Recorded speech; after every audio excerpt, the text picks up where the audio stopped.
Hello, everyone, and welcome. In the previous video, we discussed the concept of limits and determinate forms. Here in this video, we're going to look for the limits of rational expressions that are defined as f of x equals to p of x or divided by q of x.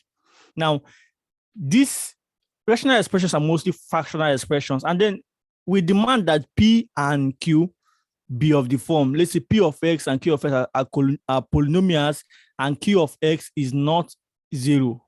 Strictly, this is what we demand. So if this is the case, let's consider two cases. There are cases whereby the degree of p, the degree of polynomial p, is smaller than the degree of the polynomial q. So if this is the case, we always have different results for case I.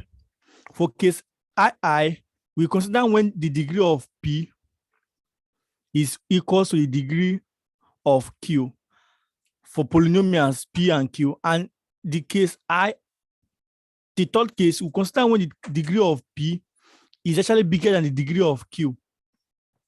Now let's start with the case I. For instance, here, let's say f of x is equals to, let's say, 3x squared plus 2x plus 1, and we're dividing by x plus 1. If this happens, if this is the case, then how we evaluate this limit of this expression of this form is we will divide both sides by x squared. So in this case, f of x is 3 plus 2 over x squared plus 1 over x squared, and then this is x, 1 over x, yeah. We have 1 over x plus 1 over x squared. Now, observe something here.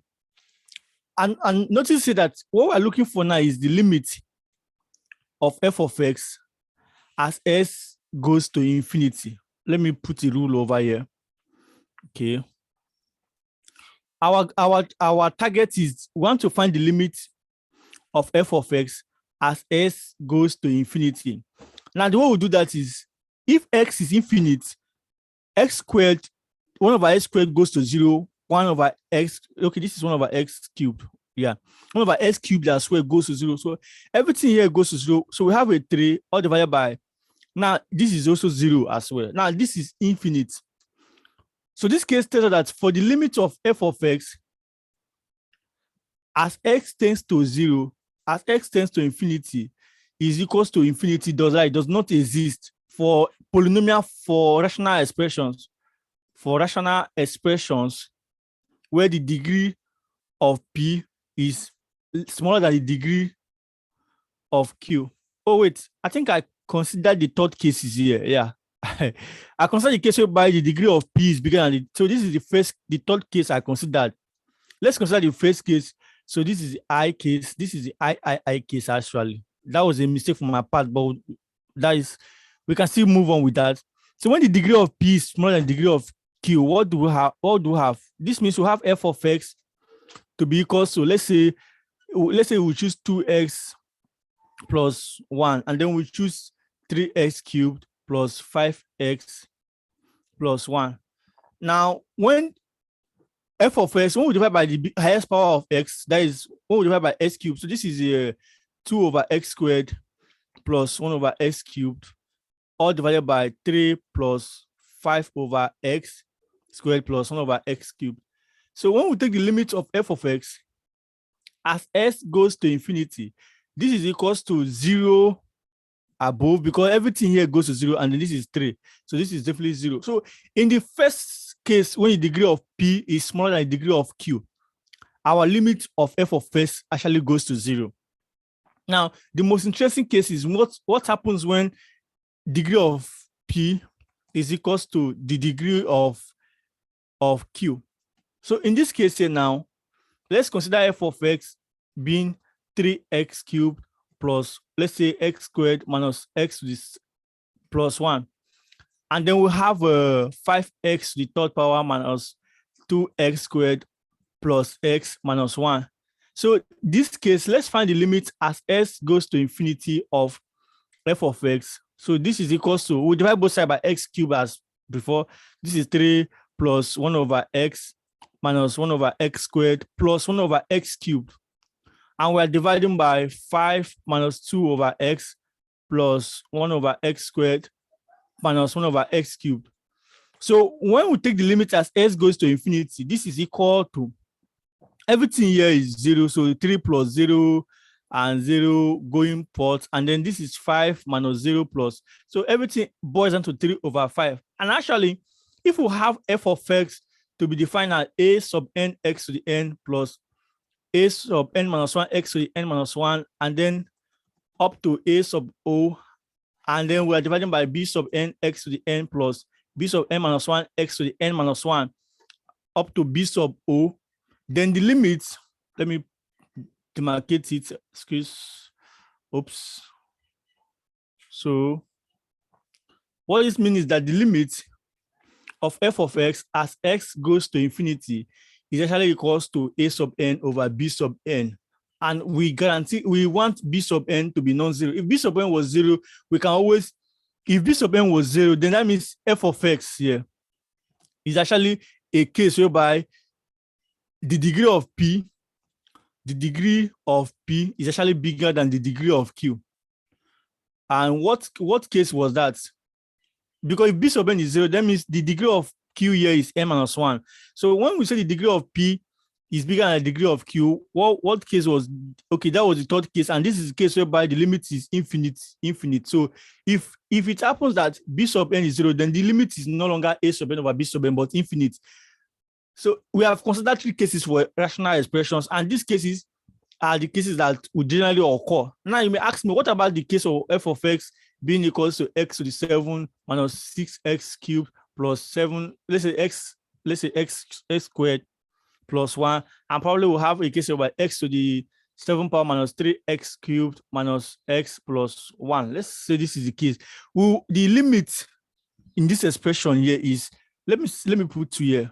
It will be 1 over 2. It will always be a sub n over b sub n, so long as the terms, the degree of the expressions are completely equal. This is what we get as the limit.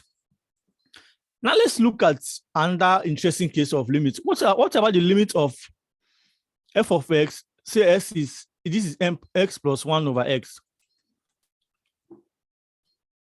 What happens when x goes to infinity? Well, we can write this as x over x and get 1 as an answer. Or we can write this as x over x plus 1 over x, which is 1 plus 1 over x. And notice that when x goes to infinity, like the limit of f of x, let me see, limit of 1 plus 1 over x, as s goes to infinity, this is equals to 1 plus 0, because as s goes to infinity, this x here goes to 0. Now you may ask me, why do I write this x plus 1 as x? The reason being that if x is large, there is no difference between, for large n,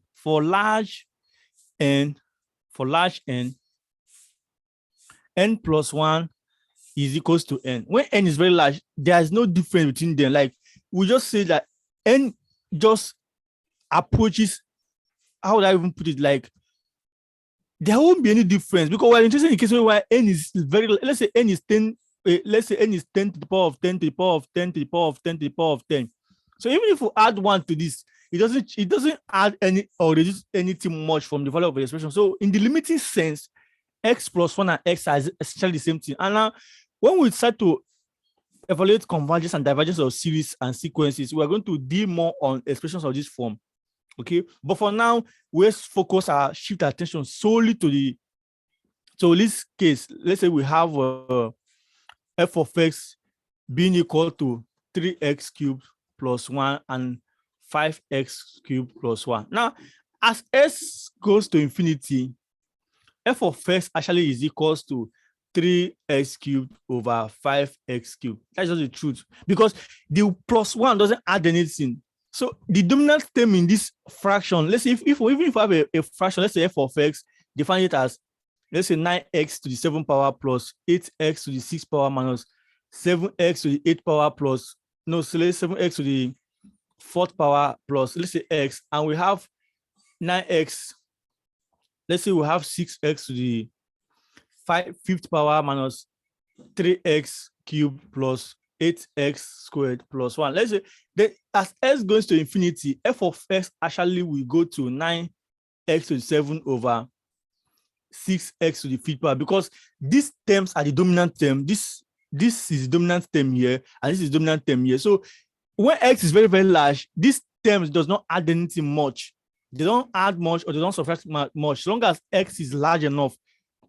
So when we take limit, this is what we arrive at.